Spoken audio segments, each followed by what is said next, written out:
Hello, this is Herb Owen, and in today's Bible study, we're going to ask the most important question of all. How do we know there is a God?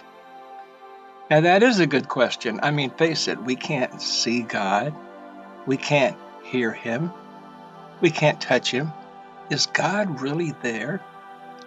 Well, we have an answer for that question, and we get the answer because God has left us clues everywhere. And we're going to start with this one. Now, you may recognize that. You've seen it. That's the moon. Do you know our solar system has over 200 moons? Earth has one. Jupiter has over 60. But this one is the one that we know the most about. And as you look at it, you begin to see splotches, like something's wrong. And what you're seeing is craters, because over the years, craters developed on the moon. Now, we never saw that happen, but we know they did develop because we can see them. Now, where did they come from? Craters came as asteroids, comets, meteorites all landed on the moon's surface and made big splotches and big holes. Now, why doesn't the Earth have more of them? Well, we have some. You've heard of Crater Lake, maybe.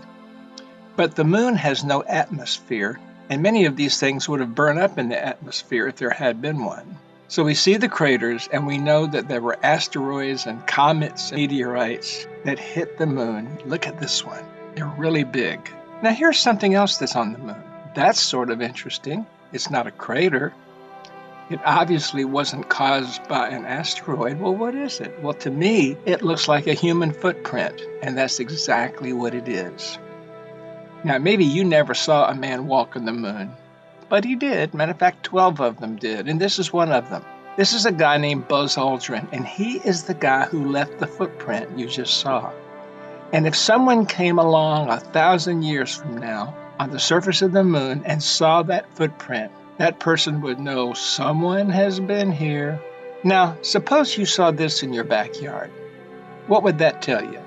Well, it would tell you something like this has been there. You didn't notice it, but you do know it was there because you see the clues it left behind, the hoof prints. Have you ever been outside and smelled something really bad? It was acid and it sort of burnt your nose. Well, once you learn to recognize it, you find out that that's the smell a skunk makes. Skunks make that horrible smell. Now, you can't see the skunk, but you don't have to. You know it's there. Well, you can't see God, but you don't have to because you know He's there. Look at this. That's a picture of the sky taken from the Hubble telescope. You see all those stars? Well, guess what? They're not stars. Each one is a galaxy. You're looking at millions of galaxies all over the place. Now, our galaxy is called the Milky Way. And if you're in the right place on Earth on a dark night and you looked in the sky, you could see looking into the Milky Way. You see that diagonal line with all those stars? Well, that's the Milky Way you're looking into. But now we've got one little thing circled. Is that a star?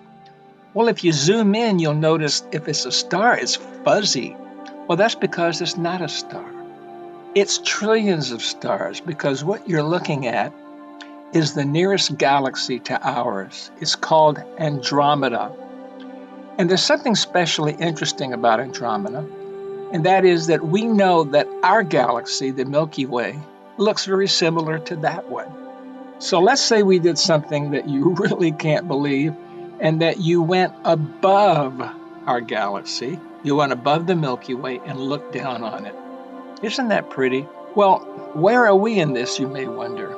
Well, that's us right there. That's where our sun is, and that's where our planet is. It's all right there. But that galaxy is made up of trillions of stars.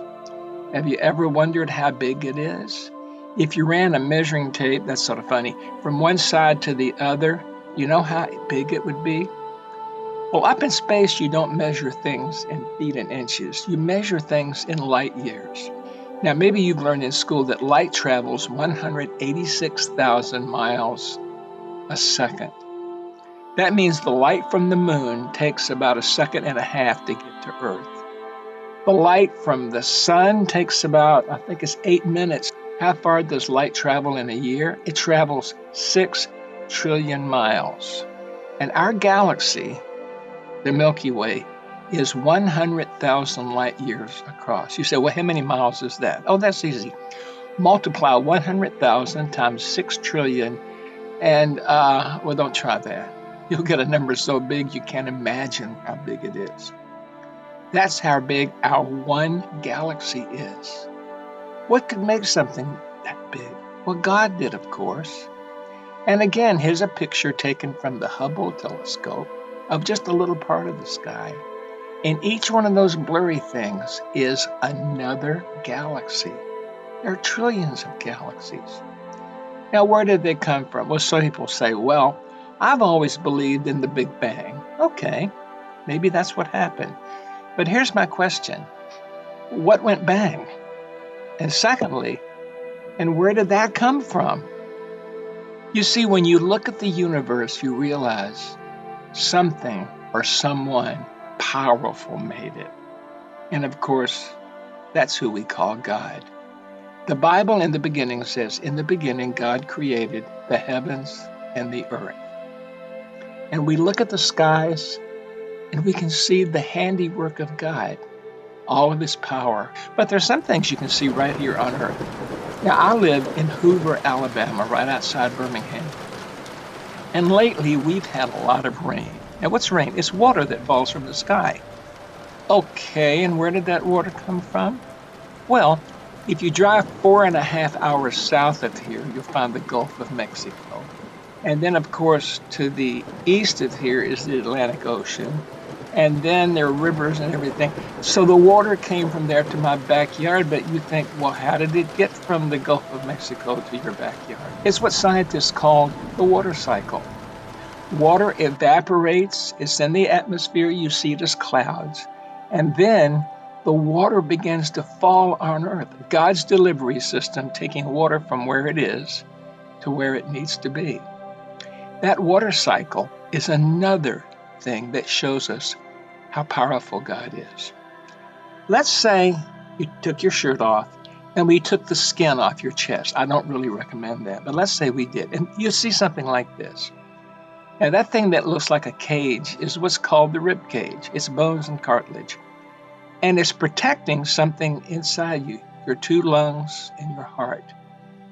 God put that protection because without your lungs and your heart, you don't live. He did that on purpose. Here's a famous football player. Tim Tebow is his name. And let's say we said, Tim, could we do something? Could we take the skin off of your face? I doubt if he'd say that's fine. But if we did, he'd be left with something like that.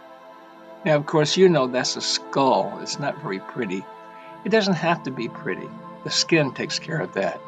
The skull is a box to protect what's inside. And what's inside? Your brain. God knows that without your brain functioning, you're not going to live. So he put it in a protective box. In Romans chapter 1, the Apostle Paul wrote this. There are things about him, about God, that people cannot see. His eternal power and all the things that make him God. But since the beginning of the world, those things have been easy to understand by what God has made. So people have no excuse for the bad things that they do. You see, we look at the things God has done, and it tells us who God is and tells us how powerful he is. And more important than anything to you, God made you. God created you on purpose. He made you the way he wanted you to be. So when you look at yourself in the mirror, look at clouds in the sky, look at birds flying by, look at the trees, remember that God made them all.